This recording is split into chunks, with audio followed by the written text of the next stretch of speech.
Finally, the Harrier and Safari now get a petrol engine, and along with that there's a new Fearless Ultra variant which gets a lot more features like a new key, intelligent speed assist which failed on my car multiple times, camera washer at both ends that works at the front when you use the front wipers and works at the rear when you use the rear wipers.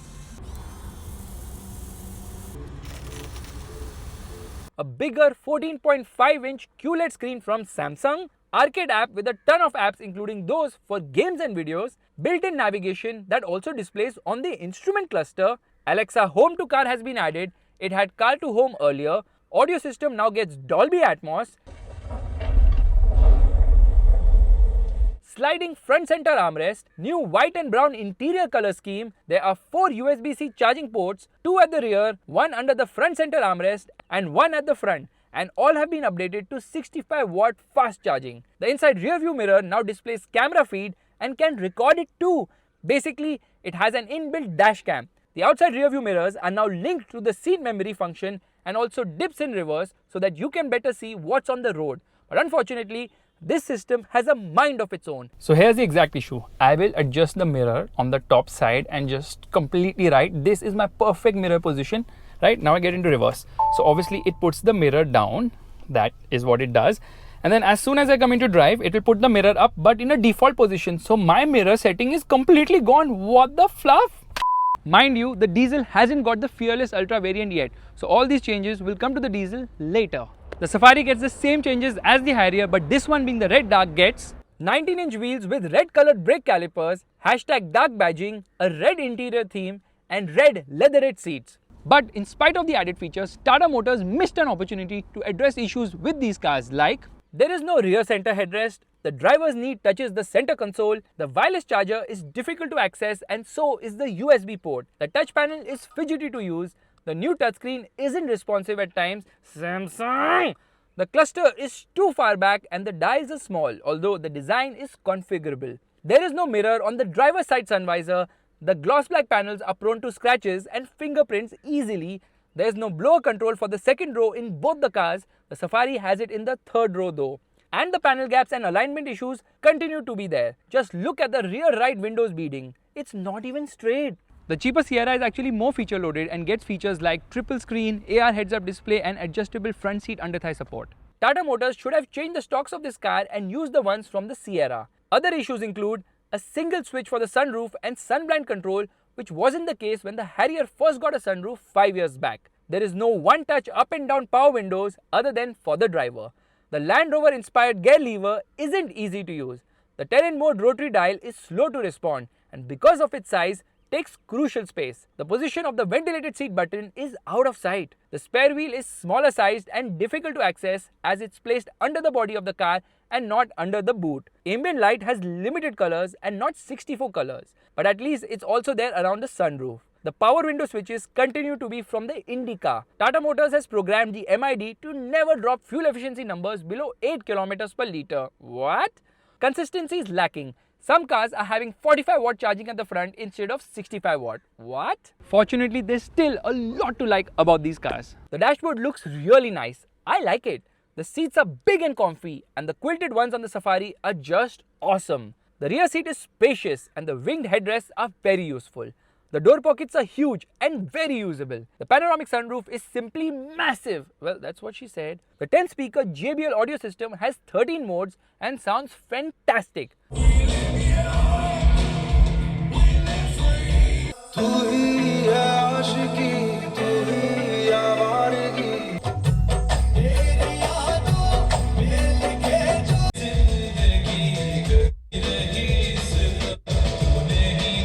The 360-degree parking camera has very good resolution. There's a proper electric parking brake switch, unlike the Sierra, which gobbled it up. The infotainment screen has a lot of tech and features, including a PM 2.5 air filter with AQI monitor that maxes out at 500, while the AQI is hitting almost 800 in Delhi nowadays. And forget vocal for local. The infotainment system in some cars is assembled by a 100% women workforce.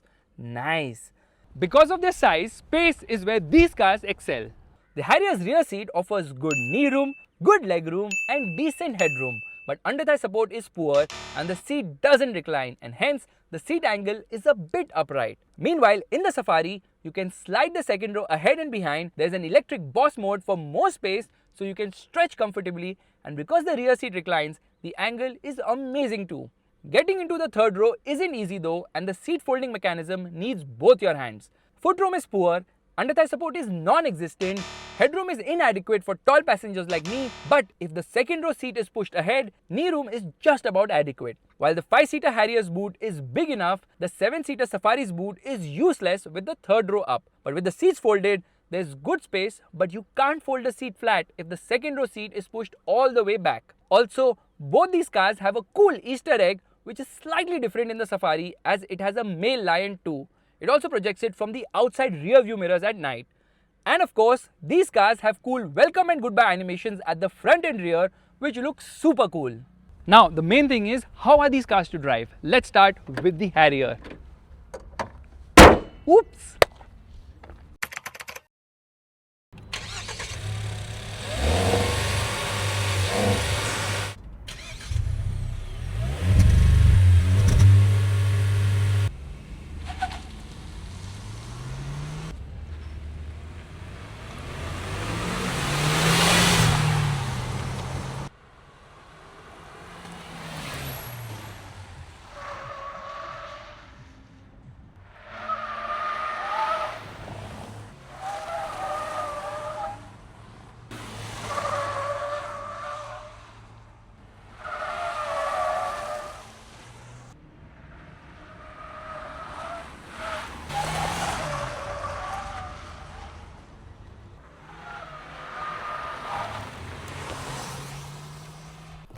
All right, time to start driving, and I turn on the car.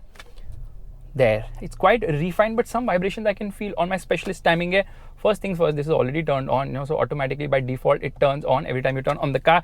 Air conditioning is off. We come into sport drive mode. Oh, it turned on. So yeah, that's the reason I don't like it. It's so fidgety. Keep this pressed, it turns off. Sport mode, come on, activate. It's activated, and then I come into the power and torque meter here. Straight away, I come into drive, handbrake down, I turn on the 360-degree parking camera, and it's the time for the moment of truth, which is left foot on the brake, right foot on the accelerator, revving the motor, revs till 2400 RPM, and off we go, because you're going to be testing the 0 to 100 km/h acceleration of this car. And where's the camera? There it is. Oh, okay, we're already done 95, 97, and we reach 100, 0 to 100 km/h in 9.81 seconds. Brake test.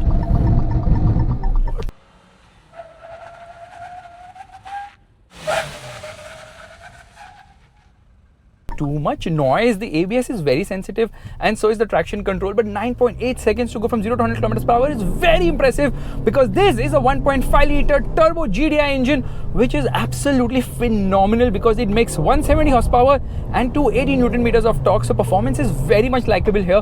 Turbo lag is actually well contained, and it has good mid-range punch, but it's very linear. There's no kick in the pants feeling here, but performance is hugely impressive, and the brakes super duper awesome.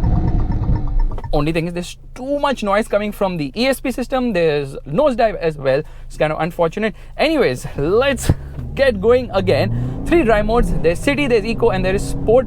And around the corners, well, listen to this. Front end washes out a lot, because there's torque steer. Yeah, you're putting power to the front wheels, and you're also turning it. So that is something which is very much expected. But it is reasonably composed around the corners. Body control is very nice here.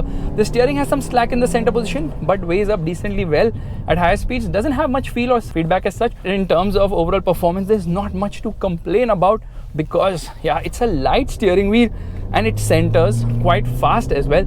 So acceleration is really very good here. Performance is actually quite likable. Top end is lacking. It upshifts around 5000 RPM depending on its mood.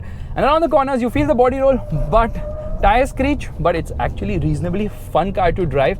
That's something nice. Over bad roads, you can feel the stiffness, because it is on the stiffer side. Yeah, there's no two ways about it. The ride is on the firm side here, which is not good for low speed driving, but at high speeds it weighs up decently well. So overall, sort of very mature setup for the suspension, which is more oriented towards ride comfort at higher speeds. It gobbles up bad bumps, but at low speeds it gets affected, feels a bit uncomfortable as well. So the Harrier is actually quite fun to drive. The front end keeps screeching all the time, and the ABS system is not well tuned, neither is the ESP. In all Tata Motor cars, whether you talk about the Sierra or the Harrier or the Safari, same issue. Yeah, there's just sound coming all the time because of the ESP is like goom goom goom. Anyways, we are going to try this in manual mode. Come on, left foot on the brake. Okay, manual mode activated using the pedals. Left foot on the brake, right foot on the accelerator, revving the motor. Rev still almost 2500 RPM, and off we go. And let's see where it upshifts. It upshifts at 4600 RPM, and I was in manual mode. You still put me in auto mode, and that's 0 to 100 kilometers per hour in 9.5 seconds. My goodness, this is so impressive. Petrol engine really petroling today. That's not the right word to say. Petroling is not really a word, but yeah, performance is actually very likable here. So faster than the diesel. Obviously it's lighter than the diesel by 100 kgs. So they've retuned the suspension here. The tuning could have been better for the suspension because low speed ride is not that great, but overall I don't have much to complain about. Okay, let's do the Viper test. Lots of water coming from here, which is nice. Vehicle speed too high, drive slowly, it says. So in terms of the driving feel, yeah, that feel is there. Obviously it's not an SUV, it's a front wheel drive jacked up crossover vehicle, you can call it. They need to really offer 4-wheel drive because it's coming with the XUV700, which obviously has 4-wheel drive. Yeah, I'm just being a little complainy because honestly, even with front wheel drive monocoque platform, it drives really well. So it's nice in terms of the dynamics. Performance is really nice. Feels much faster. I mean, it is much faster than a diesel, and obviously performance is also smoother, more refined, but in terms of efficiency it can't match the diesel because the diesel is a diesel. Diesel has more torque as well, 350 Newton meters versus 280 Newton meters. So that's something where the diesel definitely is having an upper hand, and diesel is also more efficient. This will return somewhere around 8 to 9 kilometers per liter. If you drive it the way I'm driving, it will return even lower, like 6 kilometers per liter. But honestly, you can expect double-digit numbers out on the highway. And if you drive it sedately, well, you can expect better efficiency. In manual mode, drive control shift denied. The problem with the gearbox is that it is having a mind of its own. It doesn't let you do manual control. Sometimes the paddle shifters don't work at all, which is kind of surprising, which also brings me to an issue faced by another person driving a Harrier here. The car was continuously beeping. The horn wouldn't shut off because when you have the key and you exit the car, it starts beeping. It did not shut off only, yeah, it kept beeping all the time. And I am just screeching the tires. Look at the way it's making sound. But I'm actually very impressed by the Harrier. It's always been good to drive. Only thing is the original Harrier had a hydraulic steering which had more feel, but then it was not consistent and there was a lot of kickback. With the electric power steering, it feels good because it's easy to drive as well, and the drive mode make a difference not only to the performance, but it also makes a difference to the steering feel. Meanwhile, this car actually has multiple drive modes which alter the performance, which alter the steering feel as well, and I honestly feel that the steering feel is so much better when you are driving this car in sport mode because it weighs up slightly better in that regard. And overall insulation levels are also decent. Engine is actually smooth AF, refined AF, like super smooth, super refined. The horn also works well here. So very smooth and refined engine naturally, which is kind of expected, but around the corners there's too much torque steer if you try to power way too much. And this 6-speed Ascent source gearbox is actually smooth with shift but not urgent at all. It takes its own sweet time to shift gears. The only thing is it holds on to a gear, so even on path throttle it allows you to be able to like keep a lower gear, so you don't really have to use for the go for the paddles, although the paddles are not really helpful here because sometimes the paddles just don't respond only. So that's a bit of an issue. So in terms of performance and everything, this car is actually quite impressive. The turning radius is not that impressive probably. And look at the ease with which I can steer the car. So that's something I really like. Now the Safari is obviously slightly heavier because of the additional seats. So driving experience is similar, same, but a bit different.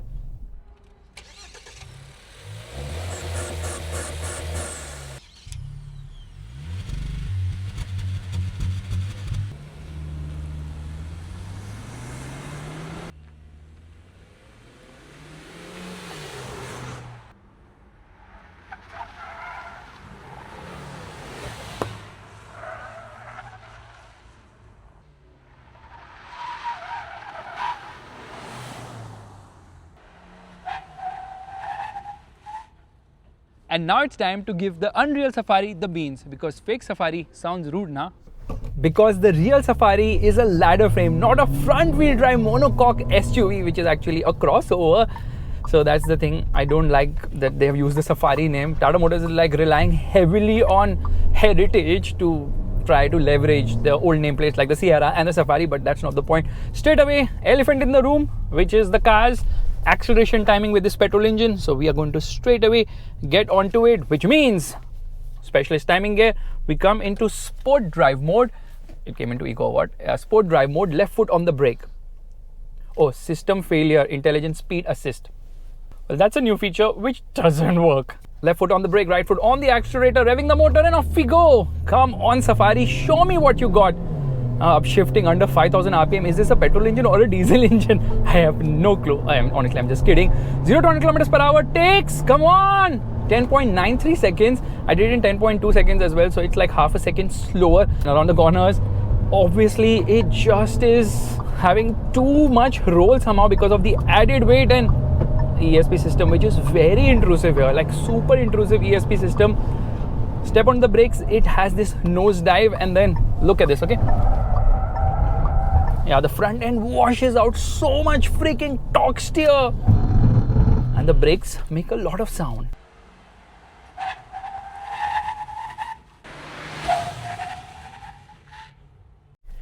And off we go. So just like the Harrier, there is no difference in the engine, just that this car is slightly heavier. So that's why it's slightly slower when it comes to the 0 to 100 km per hour acceleration timing. But the engine is smooth. It becomes vocal in the higher end of the rev range, which is nice, but doesn't sound very sporty as such. It's a 4-cylinder engine. It's a TGDI motor, which obviously is fantastic in the way it performs. Naturally, because a TGDI is a freaking TGDI, turbo gasoline direct injection, and you can actually switch the blind view monitor from here to there. I made that mistake in the Sierra video by saying that sometimes it says, sometimes that. I didn't really get into the screen to figure that out, because obviously the screen has too many things and too many settings and too many submenus as well. Anyways, performance is actually very likable. But then diesel has more torque, and obviously no matter how good a petrol engine you make, an SUV has to be diesel because it gives better range, more torque, and obviously better performance as well. So I'm just going to turn on the 360-degree camera. Anyways, I can see where I have to go here. And high-speed stability is also nice. Thing is, the ride of this car isn't as good as the Harrier simply because this car is running on 19-inch wheels. Meanwhile, the Harrier is running on 18-inch wheels. Actually, it's because of the dark edition. This being the red dark, obviously has 19-inch wheels. And that means smaller sidewall, which obviously means you can feel more bumps on the inside. So yes, the overall suspension and the chassis is on the stiffer side. And that's largely because this is a Land Rover derived platform, and in global markets, they want stiffly sprung cars because they care more about high-speed stability than low-speed ride. Because obviously in mature countries and developed countries, they have good roads, not pothole roads. So in terms of high-speed stability, this car is really nice. It's smooth to drive. The steering is having a lot of slack in the center, just like the Harrier. The drive experience isn't very different when compared to the Harrier. It's almost identical, I would say. It's just that you're lugging slightly more weight because of the extra third row seats, which obviously weigh slightly more. And then in terms of the wheels, that also makes a slight difference. And then you have got manual mode, obviously, but they see paddle shifters just don't work. I am clicking the paddles, no response only. Yeah, nothing, absolutely nothing. What is happening? Why are the paddle shifters not working? Check this out. Come on, paddle shifters work. Okay, I drive to downshift, it's saying still D5. No response. Yeah, just simply doesn't say M3, M2 or anything of that sort.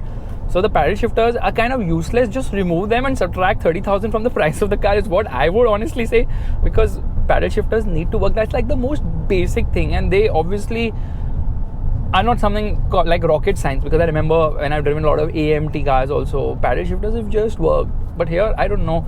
Tata Motors really needs to solve this issue with their cars, because at times it can get frustrating that you're paying 30 lakhs plus for this car, which actually brings me to the price of this car, which is going to be around 1.8 lakhs less, because 1.5 lakhs more for the diesel in the Sierra, which is ex-showroom. So on road, like 1.8 lakhs. भैया UPI payment कौन सी पर्ची भैया? आए वहाँ से return मारे, पर्ची दिया नहीं, बोला यूपीआई में मैं पर्ची नहीं देता। पीछे कहाँ से आई हो? अरे हम आए फरीदाबाद से, यहाँ पे जाके यहीं से सामने यूटर्न मार के आए। यहाँ से कहाँ से यूटर्न? फिर भी जब तो बताऊंगा। ये सर्कल है ना, वहाँ से यूटर्न मारा है। मतलब ये सामने 2-3 किलोमीटर पे यूटर्न है, वहाँ पे मार के आए। 300 नहीं होता भैया, 188 होता है। हाँ तो आप 300 कैसे बोल, यूपीआई करो ना। यूपीआई की नहीं, हाँ क्या चीज़, स्कैनर दिखाओ भैया आप, जल्दी से जल्दी दिखाओ, मेरे को पनवेल निकलना। Done है? Left foot on the brake, right foot on the accelerator at a freaking toll booth and off we go. क्या चाहिए इसको बंदे को, बोलो भैया क्या चाहिए। पीछे साहब, हाँ पीछे कहाँ से आए थे? अरे सर्कल के सामने पीछे सर्कल है ना 2-3 किलोमीटर, वहां से आए हैं। कितने पैसे डाले थे इसके में? 188 अलग ही चल रही है। चलो anyways, left foot on the brake, right foot on the accelerator, revving the motor and off we go.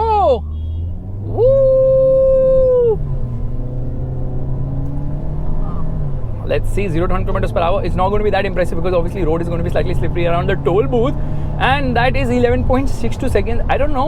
The engine is heated up. It's not giving consistent performance, which is a bit disappointing. But honestly, I have nothing much to complain about in terms of the powertrain because I think it's a fantastic engine. I've always been like, Tata Motors, your petrol engines need improvement, and Tata Motors like, here, take this fantastic engine, and they've done a phenomenal job here. So yes, finally, an Indian car brand after Mahindra, which has gone ahead and made a good petrol engine. And talking about Mahindra obviously has more displacement, 2 liter. That engine is a rocket ship, but that drinks even more fuel because more displacement, more power, more performance tends to drink more fuel. But here, fuel efficiency is slightly better because of 1.5 liters. However, single digit numbers like the case with the Harrier, so not much in terms of differentiation is what I would say here. Anyways, I'm just waiting for a nice smooth road. I don't know why all the roads are either going up or down. There's nothing like a flat patch of road.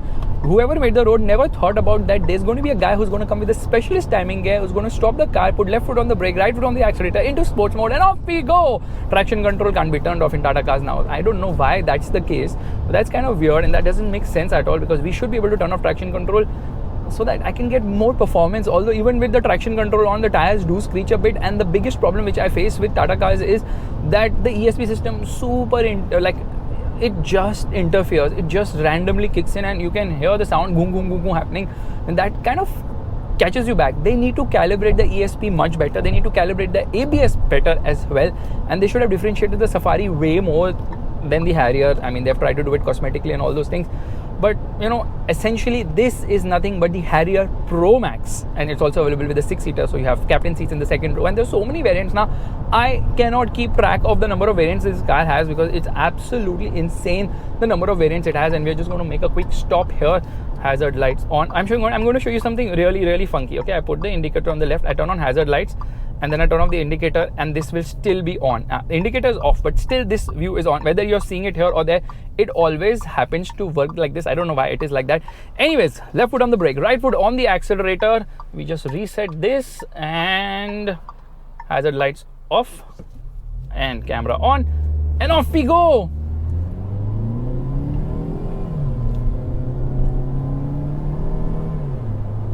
Shifts are slow. Shifts are not fast, they are slow.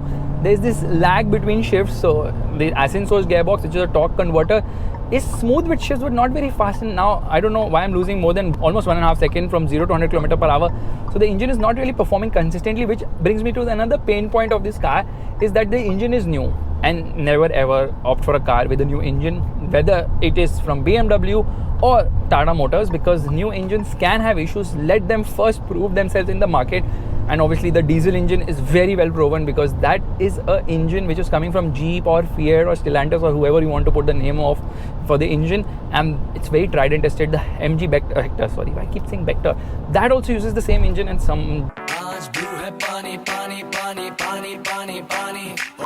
Tata Motors believes is going to put the sales on fire because they think that in the NCR region, a lot of people want to actually offer petrol engines, which is no longer going to be the case because now I think the government has changed the rule, and they're like, it's more dependent on whether the car's health is in a good condition or not. So all those things, not just like 10 year mein ban kar do diesel or 15 saal mein petrol ban kar do. So that slight change has come, which means that petrol will not get into demand. And the problem in petrol is obviously that 20% ethanol blending is a pain in your rear.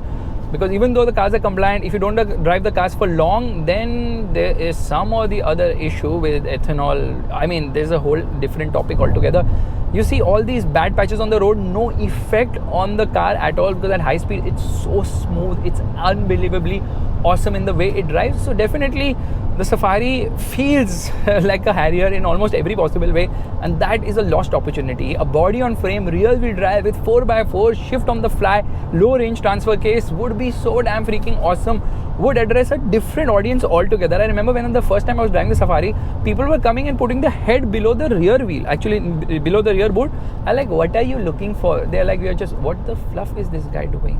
Oh my god, that's not even a turn. They're just like jumping randomly. And the people I was talking about who were trying to look underneath, they were like, we were seeing if it is a ladder frame or not. Oh my goodness. That's how much love the Safari, the original one, had. I had a Safari Storm for a long time. I remember driving it from Mumbai to Bangalore, and then from Bangalore to Coorg, and I did this whole circuit. I remember driving it like crazy on the NH4 from Bangalore to Mumbai. So much fun. Absolutely crazy. Now you please tell me, what exactly is this guy doing? He wants to take a photo. He's standing here taking the photo in the middle of the freaking highway.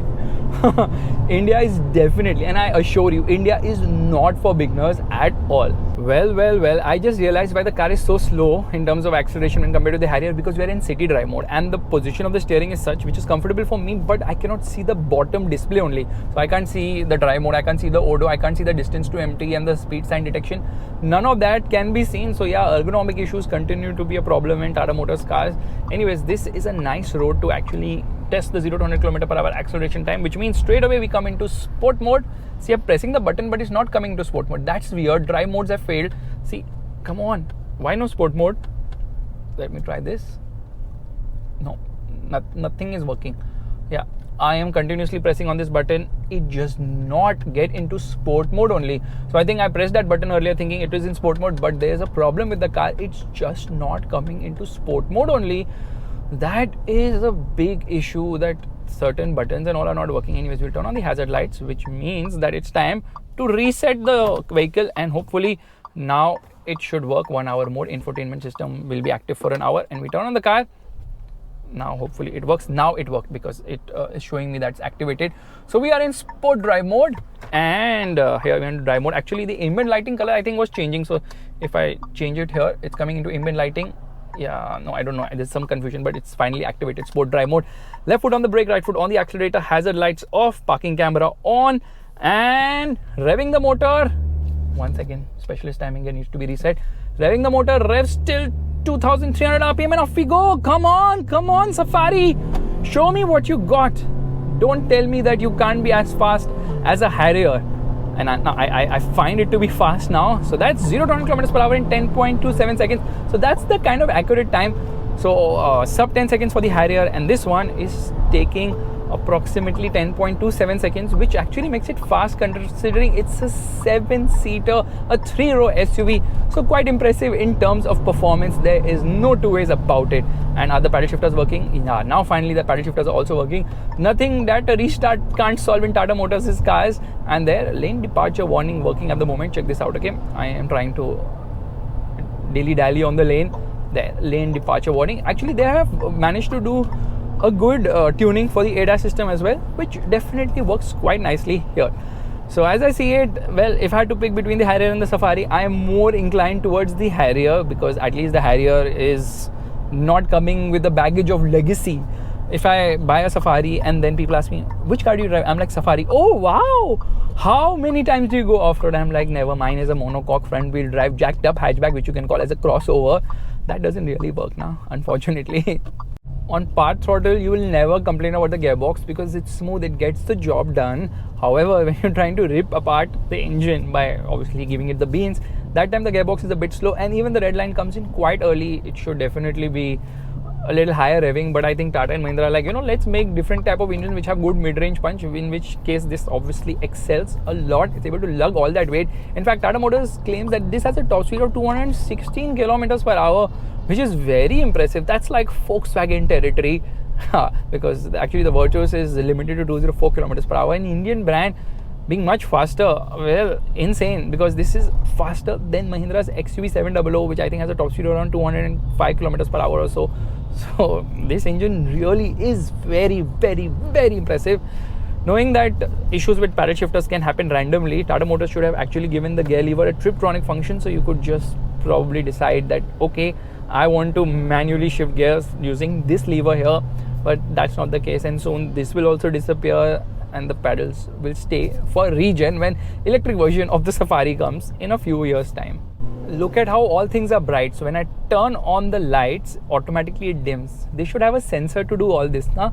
Like a basic thing. It's there in so many cars now. The screen's brightness and everything gets altered basis a light condition on the outside. Both the Harrier and Safari also get a manual gearbox option, but I don't know why Tata Motors doesn't want us journalists to ever drive manuals, because probably the gearbox would be rubbery or the clutch would be on the heavier side. I'm just assuming. I guess that's not the case. They want to push automatics because there's more profit with automatics, obviously. And slightly under half tank, it's saying 128 kilometers of range. You do the maths. What's the kind of efficiency this car is giving? In fact, they have cheekingly tuned the MID here to never ever show under 8 kilometers per liter. Even with my heavy driving, it doesn't drop under 8 kilometers per liter, which is unbelievably and so freaking wrong. You guys have asked me to just shut my mouth and drive at night with ambient lighting and with music, so let's do that right away.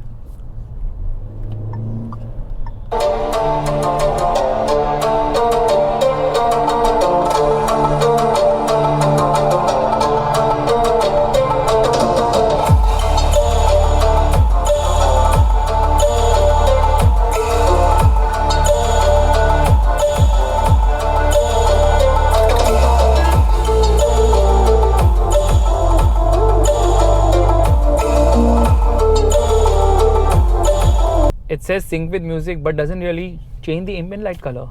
Well, finally I can say that Tata Motors can develop good petrol engines, because these cars are very impressive.